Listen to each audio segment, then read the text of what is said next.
नमस्कार। आप देख रहे हैं क्यूआई और मैं हूं प्रवीण झा। बात बिहार की ही करेंगे।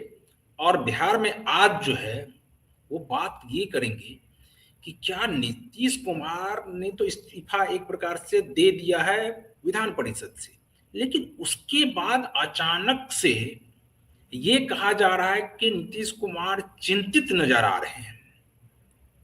और इस चिंता की वजह भी है। क्यों चिंतित नजर आ रहे हैं और किस वजह से ये चिंता है? कहा यह जा रहा है कि निशांत को लेकर उनकी चिंता अब धीरे धीरे बढ़ती जा रही है, क्योंकि जिस प्रकार से उनको इस्तीफा देने के लिए कहा जा रहा है और एक प्रकार से वो चाहते थे, खास करके नीतीश कुमार, कि निशांत कुमार को वो किसी ना किसी प्रकार से स्थापित नेता बना दें। लेकिन अब दुविधा में नीतीश कुमार पड़े हुए हैं कि अगर वो सीएम पद छोड़कर जाते हैं तो उसके बाद क्या निशांत के साथ उसी प्रकार से व्यवहार किया जाएगा जिस प्रकार से अभी नीतीश कुमार चला रहे हैं, या नीतीश कुमार के जिस प्रकार से नीतीश कुमार के साथ होता था, क्योंकि बाकी सभी दल उनके साथ होते थे और सरकार में उनकी भूमिका सबसे महत्वपूर्ण होती थी। क्या ये निशांत कुमार के साथ होगा? एक प्रकार से ये कहा जा सकता है कि जब वो मान लिया जाए कि मुख्यमंत्री नहीं रहेंगे तो उस प्रकार से भूमिका नहीं रहेगी। लेकिन नीतीश कुमार की चिंता यही है कि अगर वो उप मुख्यमंत्री बनते हैं तो उसके बाद क्या उनसे हर चीज में राय मशवरा ली जाएगी कि नहीं ली जाएगी। क्योंकि नीतीश कुमार को ऐसा लगता है कि अगर निशांत कुमार से राय मशविरा नहीं किया जाता है तो फिर ये कहा जाएगा कि निशांत कुमार अकेला होते जा रहे हैं और तब फिर पार्टी को बचाने की जिम्मेदारी जो उनके ऊपर होगी वो बहुत बड़ी हो जाएगी। और इसी को लेकर नीतीश कुमार चिंतित हैं। और आज तो उन्होंने एक हाई लेवल मीटिंग भी बुलाई और उस हाई लेवल मीटिंग में कई सारे विषयों पर चर्चा हुई।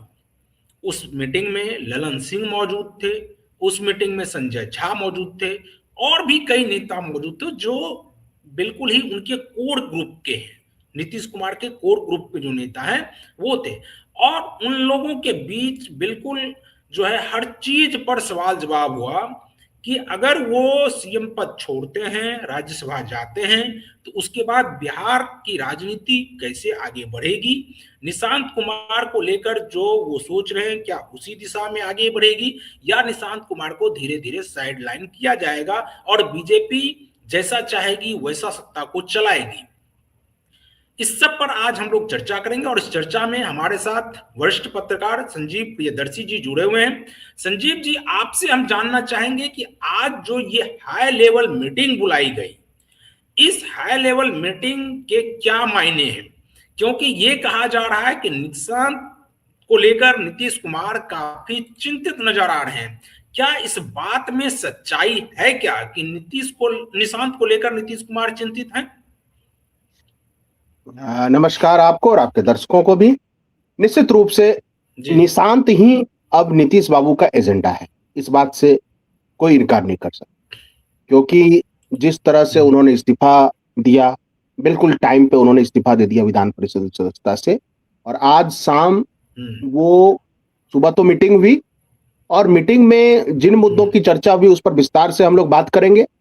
और शाम में वो उस आवास को देखने गए, उसका निरीक्षण करने गए जहां पर वो शिफ्ट करेंगे। इसका मतलब यह है कि सीएम पद से इस्तीफा वो देंगे, ये तय है। क्योंकि नया आवास उनके लिए जो बिहार में देखा जा रहा है, तो अगर वो सीएम पद पर रहते तो फिलहाल देखने की तो जरूरत ही नहीं। एक तो ये यहाँ जो चिंतन हुआ है, देखिए कई मुद्दों पर हुआ। एक तो केंद्र में जब जा रहे, यानी दिल्ली दरबार में नीतीश जी की क्या भूमिका होगी, उन्हें कौन सा पद या जिम्मेदारी जो भी देना है, उस पर चर्चा हुई है। और इस चर्चा के बाद दिल्ली में फोन भी किया गया बीजेपी के बड़े नेताओं को। जेडीयू के बीच के जो लोग हैं, संजय झा जी, ललन सिंह जी, विजय चौधरी जी, इन सब ने मिलकर दिल्ली में भी फोन। और तीन जो भूमिका की चर्चा हो रही है, एक जेडीयू के पास संयोजक का पद मिल जाए, एनडीए का कोऑर्डिनेटर नीतीश कुमार को बनाया जाए, फिर जो राज्यसभा के उपसभापति हरिवंश जी का कार्यकाल अब खत्म ही हो गया, तो वो पद भी खाली है उपसभापति का, या फिर कोई बहुत ही पावरफुल मिनिस्ट्री दी जाए नीतीश एनडीए के संयोजक के साथ ही। यानी एनडीए का एक संयोजक का पद तो उनके पास रहेगा ही, ताकि एनडीए का पूरा कमांड नीतीश कुमार के पास रहेगा। एक मैसेज भी जाएगा कि केवल अब वो जेडीयू के नेता नहीं है, बल्कि एनडीए के सबसे बड़े कोऑर्डिनेटर भी है। तो एक फेस सेविंग भी रहेगी बीजेपी के पास भी और जेडीयू के पास। और यानी एक अपना उनका उपसभापति का पद, और दूसरा अगर मंत्रालय नहीं लेते तो फिर एनडीए का संयोजक। ये हो गया दो में से कोई एक पद या दोनों पद। यहाँ पर थोड़ा सा आपको रोकेंगे। अगर उनको मंत्रालय लेना ही होता और वो मंत्री बनना ही चाहते, तब तो वो मुख्यमंत्री के रूप में सही काम कर रहे थे। और कोई भी मंत्रालय जो है वो मुख्यमंत्री पद के बराबर तो नहीं हो सकता, चाहे उनको केंद्र में कोई भी मंत्रालय मिल जाए। क्या वो बिहार के मुख्यमंत्री जिसके हैं अभी तक, उस पद की बराबरी तो कोई मंत्रालय नहीं करेगा। हर मंत्री की ये इच्छा रहती है कि अगर उनको किसी राज्य का मुख्यमंत्री बना दिया जाए तो वो बनना चाहते हैं, तुरंत उस पद को छोड़ देंगे, केंद्रीय मंत्री के पद को। नहीं, बात दूसरी है। अगर वो मुख्यमंत्री रहते तो क्या निशांत उप मुख्यमंत्री बन सकते थे?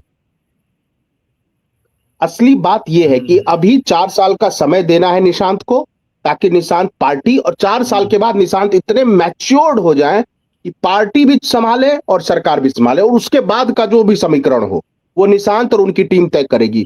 अगर वो तेजस्वी के साथ जाना चाहे तो वहां, चिराग को भी साथ लेना चाहे तो वो तय करेंगे। यानी मुख्यमंत्री नीतीश जी के रहते सरकार में क्या निशांत को कोई पद मिल सकता है? ये एक बेसिक सवाल है जिसका जेडीयू के कोर वोटर भी, कोर समर्थक भी ये चीज सोच ही नहीं पा रहे हैं। और वो ये कह रहे हैं नीतीश जी के साथ दगा हो रहा है। कुछ भी दगा नहीं हो रहा है। नीतीश जी ये कह रहे हैं कि मैं मुख्यमंत्री रहूंगा, तो फिर निशांत कैसे उप मुख्यमंत्री बनेगा या कोई बड़ा कैबिनेट मंत्री बनेगा? सवाल ये है। क्योंकि ऐसा अमूमन होता नहीं है। जो नीतीश जी की जो एक राजनीतिक विरासत रही है, वह इतना ओपन होकर पारिवारिक राजनीति उन्होंने कभी नहीं की।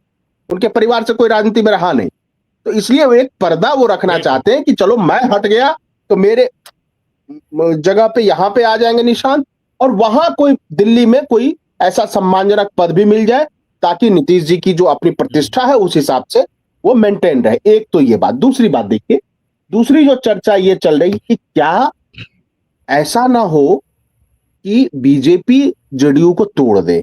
ये बात आज चर्चा हुई है, और निशांत टीम के जो सदस्य हैं, जो भी हैं, अब नाम लेना जरूरी नहीं है, उनसे जो बातचीत विमर्श हुई है उससे मैं आपको बता रहा हूं कि उनका यह कहना है कि ये अंदर मीटिंग हुई है कि कुछ ऐसी रणनीति बनाई जाए जिससे जेडीयू को बीजेपी तोड़ ना सके।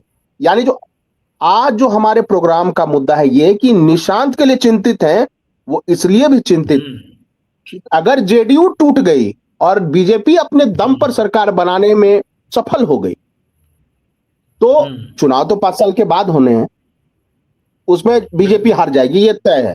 लेकिन जेडीयू तो कमजोर हो जाएगी। फिर निशांत इतनी जिम्मेदारियां संभाल नहीं पाएंगे। जैसे चिराग ने, पूरी पार्टी टूट गई उसके बावजूद चिराग ने सब कुछ संभाल लिया, वैसी कैपेसिटी फिलहाल निशांत में वो दमखम नजर नहीं आ रहा है। जो फैक्ट बात है, वो सहज है, सरल है, सौम्य है, वो सब कुछ है। उनमें पिता के बहुत सारे गुण हैं, बीटेक है, वो सब सही है, लेकिन उतने मजे हुए नेता नहीं बन पाए जैसे चिराग। इसलिए वो स्ट्रगल जो है वो नहीं देखना। पिता के तौर पे नीतीश जी नहीं चाहते हैं कि जो स्ट्रगल चिराग कर रहे हैं, जो स्ट्रगल तेजस्वी कर रहे हैं, वो स्ट्रगल या जो राहुल गांधी ने जो स्ट्रगल किया वो निशांत ना कर पाए, क्योंकि हो सकता है निशांत उस प्रेशर को झेल ना पाए। ये डर है, और उन्होंने ये डर संजय झा जी के सामने, ललन सिंह के सामने, विजय चौधरी, श्रवण कुमार, सबके सामने खुल के रख दिया कि ऐसा ना हो कि पार्टी में कुछ सेंधमारी कर ले बीजेपी के लोग। यानी इसका मतलब यह है कि बीजेपी पर पूरा विश्वास आंख मूंद के नीतीश जी नहीं कर रहे। इसलिए कहा गया कि स्पीकर का पद पर जो चर्चा चल रही है, कि स्पीकर के पद पर जेडीयू के नेता को बिठाया जाए, एक अनुभवी जेडीयू नेता को बिठाया जाए। और इससे पहले स्पीकर के पद में विजय चौधरी रहे, तो उनको बिठाया जाए। हालांकि अंतिम तौर पे एनडीए के बीच ये सहमति बनेगी, लेकिन आज की जो चर्चा हुई है कि अगर स्पीकर पद पे हमारा आदमी रहेगा, जेडीयू का आदमी रहेगा, तो कतई जेडीयू टूट नहीं पाएगी, जेडीयू का एमएलए टूट नहीं पाएगा, कोई पास नहीं कर पाएगा जेडीयू का एमएलए। संजीव जी, आपको नहीं लगता है कि भारतीय जनता पार्टी का अभी एक ही उद्देश्य है, वो कि किसी भी प्रकार से, एक प्रकार से जो बिहार में अब तक सूखा पड़ा हुआ था भारतीय जनता पार्टी के लिए, सीएम पद को लेकर मैं कह रहा हूं, तो उस सूखापन को दूर करने के लिए वो कोई भी समझौता करने के लिए तैयार हो जाएगी, चाहे अगर उनको विधानसभा अध्यक्ष का पद देना भी हो जाए जेडीयू को तो वो दे दे। और दूसरी बात कि भारतीय जनता पार्टी के कुछ नेताओं का ये कहना है कि इन दोनों के बीच, खास करके भारतीय जनता पार्टी और जेडीयू के बीच कोई आपसी रंजिश के तरह का कुछ है ही नहीं। मतलब रंजिश मेरा कि पॉलिटिकल रंजिश, कि उनको तोड़ करके इधर ले आया जाए या कुछ और कर दिया जाए या फिर कहीं और से साठगांठ करके सरकार बना ली जाए। तो इसमें भारतीय जनता पार्टी भी अभी ऐसा नहीं चाह रही है, और भारतीय जनता पार्टी ये नहीं चाह रही है कि ये मैसेज जनता में जाए कि भारतीय जनता पार्टी एन केन प्रकार नीतीश कुमार को साइड करके सीएम पद हथियाना चाहती थी। इसलिए भारतीय जनता पार्टी के भी नेता एकदम बिल्कुल ही स्थिर हैं, वो नहीं चाह रहे हैं इस प्रकार से कुछ। तो आपको लगता है कि आने वाले समय में, और ये जो खास करके 2025 से जो 30 का पूरा कार्यकाल है, इसमें भारतीय जनता पार्टी ये चाहेगी कि उनका सीएम रहे और वो विकास के मॉडल को खास करके बिहार में पदस्थापित करना चाहेगी कि विकास यहां पर दिखे, ताकि इंडस्ट्री लाया जा सके, इंडस्ट्री ला करके विकास दिखाए, ताकि 2030 में जब चुनाव हो तो वहां पर भारतीय जनता पार्टी ये कहने की स्थिति में हो कि आज बिहार में भारतीय जनता पार्टी का सीएम है और भारतीय जनता पार्टी के नेतृत्व में बिहार में विकास हुआ है। तो आपको लगता है कि ऐसा चलेगा, या आपने जो कहा कि हो सकता है कि इस प्रकार से कुछ साठगांठ हो और इसी दरमियान इस 4 साल के पहले ही भारतीय जनता पार्टी जेडीयू को तोड़ करके अलग हो जाए? देखिए, आपने बहुत सारे सवाल एक साथ पूछे हैं, मैं कोशिश करता हूं कि सारे सवालों का जवाब दूं।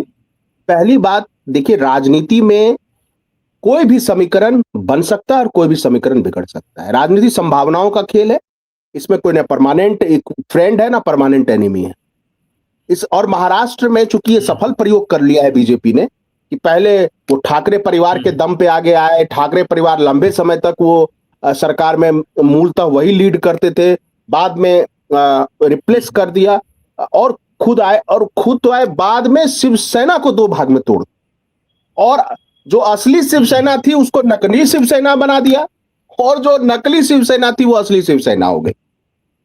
तो ये महाराष्ट्र मॉडल जो है शिंदे मॉडल, अच्छा, अब बाद में शिंदे को भी साइडलाइन कर दिया। और अजीत पवार की जिस परिस्थिति में जो भी उनकी मृत्यु हुई है, दुखद मृत्यु हुई है, उनके परिवार के लोग भी बड़े गंभीर आरोप लगा रहे। तो जो महाराष्ट्र और शिंदे मॉडल है, उससे बीजेपी के सहयोगियों में एक डर का माहौल, एक डर है, एक भय है।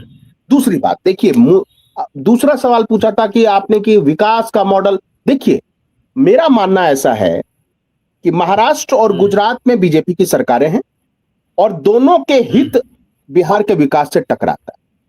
पूछिए क्यों? बिहार में इथेनॉल इंडस्ट्री जो है वो लगा था कि बिहार में इंडस्ट्रियल रिवॉल्यूशन कर दी, लेकिन हमने देखा कि वो इंडस्ट्रियल रिवॉल्यूशन दम तोड़ गया शुरू होने से पहले। क्यों?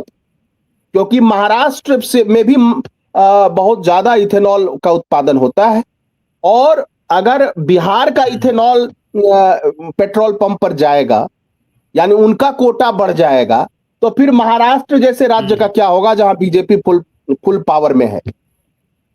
तो इसलिए महाराष्ट्र के हितों के साथ समझौता कभी बीजेपी नहीं करेगी। दूसरी बात, गुजरात में जो इंडस्ट्री है, चाहे सूरत हो चाहे बड़ोदरा हो, जितनी भी आप ले लीजिए गुजरात की, उसका सस्ता लेबर सप्लायर कौन है? बिहार है।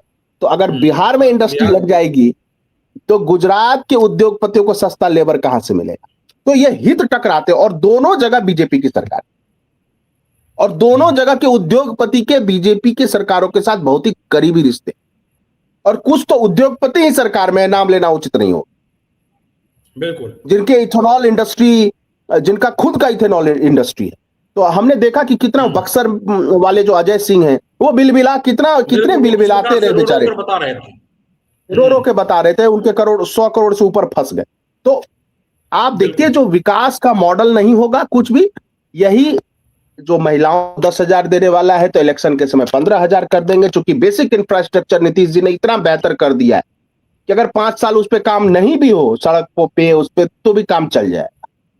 और किसानों को एमएसपी पर वो कीमत मिलती रहेगी, गवर्नमेंट सैलरी मिलती रहेगी, पेंशन मिलती रहेगी टाइम पर, और इकोनॉमी का पहिया चलता रहेगा। बाकी बिहार के लोग इतने पराक्रमी और परिश्रमी हैं कि सरकार को पता है कि बाहर से भी कमा के वो परिवार चला ही लेंगे।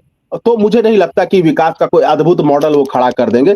देखिए, जो काम नीतीश जी नहीं कर पाए, वो काम अगर सम्राट सीएम बनते तो वो भी करने की क्षमता उनमें नहीं होगी। पहली बात तो वो उनकी कैपेसिटी पर सवाल है, उनकी अंडरस्टैंडिंग ऑफ इकोनॉमिक्स पे सवाल है, और दूसरा सवाल है कि वो पपेट रहेंगे, क्योंकि दिल्ली दरबार या गुजरात लॉबी के द्वारा वो संचालित रहे। जी। नहीं, आपने कहा कि ये तो सम्राट चौधरी के बारे में, सम्राट चौधरी के बारे में आप ये देखिए कि जिस प्रकार से पटना में ये कहा गया सम्राट चौधरी गो बैक के जो नारे लगे हैं, उस पर आपकी क्या प्रतिक्रिया है? क्योंकि अभी तो वो मुख्यमंत्री के रेस में आए हैं कि नहीं आए हैं, ये तो भारतीय जनता पार्टी के अंदर ही कंफ्यूजन की स्थिति है। भारतीय जनता पार्टी के नेता ही ये मानने को तैयार नहीं है कि सम्राट चौधरी ही नेता हैं या कोई और नेता है, या ऊपर से कोई और नेता आएगा, या आरएसएस की तरफ से कोई और नेता का नाम आगे बढ़ाया जाएगा, या नीतीश कुमार जिनको चाहते हैं वो बनेंगे। क्योंकि नीतीश कुमार के बारे में तो ये कहा जाता है कि नीतीश कुमार चाह रहे हैं कि वो सम्राट चौधरी बने। लेकिन अगर सम्राट चौधरी के नाम को लेकर पहले ही इस प्रकार से नारे लग रहे हैं और वहां पर नीतीश कुमार जिंदाबाद और सम्राट चौधरी गो बैक के नारे लग रहे हैं, तो इस नारे के क्या मायने हैं? नहीं, मैं पटना यूनिवर्सिटी का स्टूडेंट रहा हूं, और जो भी नारा लगा है मैं आपको स्पष्ट बता देता हूं। पटेल हॉस्टल के छात्रों ने लगाया होगा नारा। पटेल हॉस्टल ज्यादा दूर नहीं है, भिकरा पहाड़ी के पास पटेल हॉस्टल है, वहीं से लड़के आए होंगे, और वो नारा किस भी ने लगाया है, वो लगवाया है, ये तय है। Manish Kumar Verma and lobby, Shravan Kumar lobby, और आरसीपी सिंह की भी लॉबी, जो नहीं चाहती है कि लव के जगह कोई कुछ सीएम बने या सत्ता अपने पास किसी न किसी रूप में रखना चाहते। हो सकता है इसमें बीजेपी के भी नेताओं की भी भूमिका हो, ये दिखाने की कोशिश हो कि यूथ जो है, और खास करके पटना यूनिवर्सिटी निश्चित रूप से बिहार की पॉलिटिक्स के केंद्र बिंदु में रहा है 30-40 साल से, या संपूर्ण क्रांति के दौर से ही। तो एक हॉस्टल के छात्र आके उन्होंने नारा लगा दिया, मेरा ऐसा प्रैक्टिकल मानना है। लेकिन सम्राट चौधरी भी अगर सीएम बन जाते हैं तो फिर वो धीरे धीरे करके वो भी मामला सेटल हो जाएगा। और लेकिन सवाल यह है कि निशांत को क्या जिम्मेदारी मिलेगी, ये इस पर भी आज बहुत हॉट डिस्कशन हुआ है सारे नेताओं में कि जेडीयू और निशांत की क्या भूमिका रहे। निशांत को कौन से मंत्रालय मिलेगा, क्या मैसेज देना चाह रहे हैं भारतीय जनता पार्टी को? क्योंकि जिस प्रकार से ये मीटिंग का दौर चला है, इसके जरिए क्या नीतीश कुमार कोई मैसेज कन्वे करना चाह रहे हैं भारतीय जनता पार्टी के शीर्ष नेतृत्व को कि अगर आप इस प्रकार से कुछ भी खेल करते हैं तो वो मंजूर नहीं होगा, और वो फिर चाहे वो राज्यसभा चले जाएं या कहीं भी चले जाएं। कई बार ये बयान आ भी गया है कि संसद का जितना दिन वहां पर कार्य रहेगा, बस उतने ही दिन वो दिल्ली में रहेंगे, बाकी वो पटना में ही रहेंगे।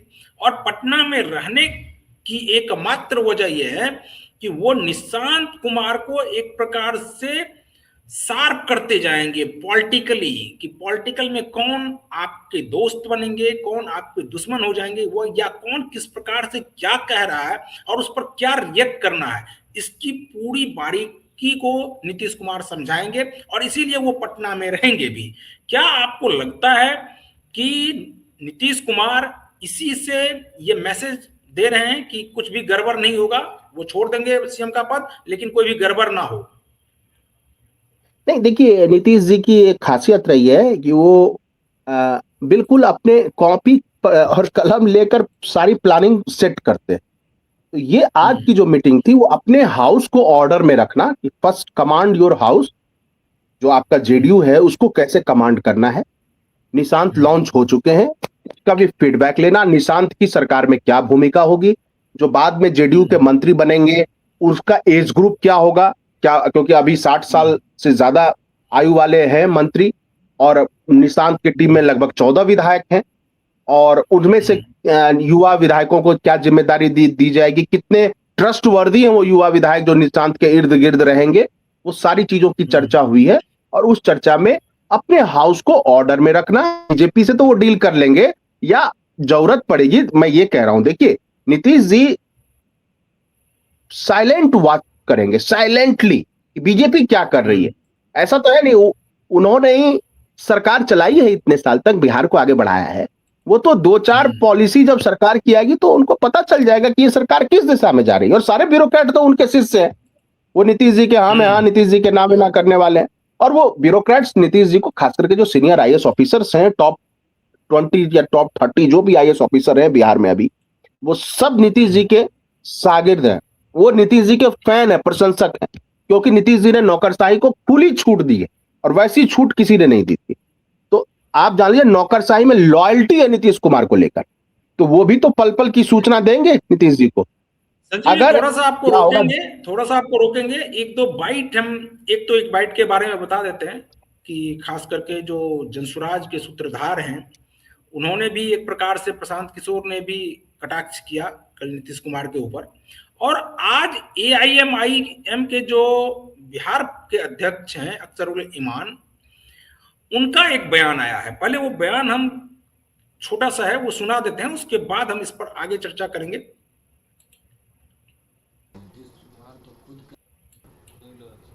मुख्यमंत्री नीतीश कुमार ने अपने विधान परिषद से उन्होंने कल इस्तीफा दे दिया है, कई मंत्री भी रोते हुए नजर आ रहे थे वो इस्तीफा दिए। अभी हम लोग तो इस ड्रामे को समझ नहीं पा रहे हैं। अगर नीतीश कुमार जी को मुख्यमंत्री बनाए नहीं रखना था तो फिर 2025 का इलेक्शन किसी दूसरे चेहरे पर लड़ाते। आपने इसका चेहरा देख के इलेक्शन लड़ाया है, जनता ने विश्वास किया है, आप उसको भगाने में लोग लगे हैं, तो ये तो बड़ा अजीबोगरीब है, बिहार की जनता के साथ फ्रॉड है। नीतीश कुमार को कौन भगा रहा है? नीतीश कुमार तो खुद कह रहे हैं कि हम 3 सदन के सदस्य रह चुके हैं, 1 सदन का और रहना चाहते हैं, राष्ट्रसभा में जाना चाहते हैं। हाँ, मैंने आपके मुताबिक एसपी साहब दारोगा बनना चाहते हैं, है ना, कि हम दारोगा कभी नहीं बने हैं, हम एसपी बन गए हैं डायरेक्ट, हमको दारोगा बनना चाहिए, ये आपके कहने का मतलब हो सकता है? संजीव जी, यहां पर एक जबरदस्त बयान जिसका जिक्र मैं पहले किया भी, जब आपने ये कहा कि वो केंद्र में, हालांकि उसको बाद में आपने एलोबरेट किया कि आखिर वो क्यों केंद्र में जाएंगे और क्यों निशांत कुमार, अगर बिहार में रहेंगे तो निशांत आगे नहीं बढ़ पाएंगे। लेकिन अभी जिस प्रकार से अख्तरुल इमान ने कहा कि जब उनसे पत्रकार ने पूछा कि अरे वो 3 सदन के रह चुके थे सदस्य, चौथे सदन का सदस्य वो बनना चाहते थे, इसीलिए नीतीश कुमार तो अपने मन से छोड़ रहे हैं। तो उस पर अख्तरुल इमान का जबरदस्त टिप्पणी है। अख्तरुल इमान ने कहा कि कोई एसपी बन गया उसके बाद दरोगा बनना चाहता है। तो आप इसको बयान को कैसे देख रहे हैं, क्योंकि बिहार में इस प्रकार के बयान लगातार आ रहे हैं कि नीतीश कुमार अपने मन से नहीं जा रहे हैं, उनको भेजा जा रहा है। देखिए नीतीश कुमार जो भी करते हैं अपने मन की करते हैं, और अपने समर्थकों के साथ बातचीत करके भुजा पार्टी के साथ तय करते हैं। दूसरी बात, देखिए ठीक है, ये बात सही करे कि एसपी दरोगा नहीं बनना चाहता है, लेकिन अगर एसपी अपने बेटे को डीएसपी बना दे और खुद वो अपने पद से रिटायर भी हो जाए तो एसपी प्रसन्नचित्त ही रहेगा। केवल नीतीश को फ्रेम में रख के चर्चा कर रहे हैं विपक्षी दल, वो निशांत को रख ही नहीं रहे फ्रेम में। एक बात बताइए, क्या जब ये थे लालू जी या राबड़ी जी दोनों मुख्यमंत्री बने, क्या ऐसा था कभी कि दोनों पति पत्नी एक साथ सरकार में शामिल थे? यानी जब लालू जी मुख्यमंत्री थे तो राबड़ी जी उप मुख्यमंत्री हो गए या मंत्री हो गए, ऐसा तो नहीं था। केवल तेजस्वी और तेज प्रताप के साथ एक अपवाद है। ठीक है, वो परिवार पे मैं कुछ नहीं कह रहा हूं, मेरा ये कहना है कि नीतीश जी ऐसा नहीं कर सकते हैं। इतने साल तक, 3-4 दशक तक परिवारवाद राजनीति को कोसने के बाद एक ही साथ वो मंत्रालय में भी बैठेंगे और फिर मतलब मुख्यमंत्री भी रहेंगे, बेटा भी उप मुख्यमंत्री रहेगा, तो ऐसा नहीं। मैं यही कहना चाहता हूं कि एसपी साहब रिटायर हो, ससम्मान रिटायर होना चाहते हैं और बेटे को डीएसपी बनाना चाहते हैं। और मुझे लगता है बिहार का हर एसपी ये चाह ले कि हमारा बेटा डीएसपी बन जाए, तो वो खुशी खुशी इस्तीफा दे दे। क्योंकि अपनी पारी तो नीतीश जी खेल ही चुके हैं। चलिए जी चलिए संजीव जी, तो आज हम लोग इस डिबेट को यहीं पर खत्म करते हैं। जो दर्शक हमारे साथ यूट्यूब पर जुड़े हुए हैं वो चैनल को सब्सक्राइब कर लीजिए और वीडियो को फटाफट शेयर कर दीजिए, कमेंट भी करते रहिए। कमेंट कर आप बताइए कि आपको क्या लग रहा है, आप इस डिबेट के बारे में क्या सोचते हैं। अगर आप फेसबुक पेज के जरिए इस वीडियो को देख रहे हैं तो पेज को फॉलो कर लीजिए और वीडियो को वहां से भी अपने वॉल पर शेयर कर दीजिए, कमेंट वहां भी करते रहिए और एक्स हैंडल पर भी आप हमारे साथ जुड़ सकते हैं। बाकी तमाम खबरों के लिए आप बने रहिए QIB के साथ। मुझे दीजिए अनुमति, नमस्कार।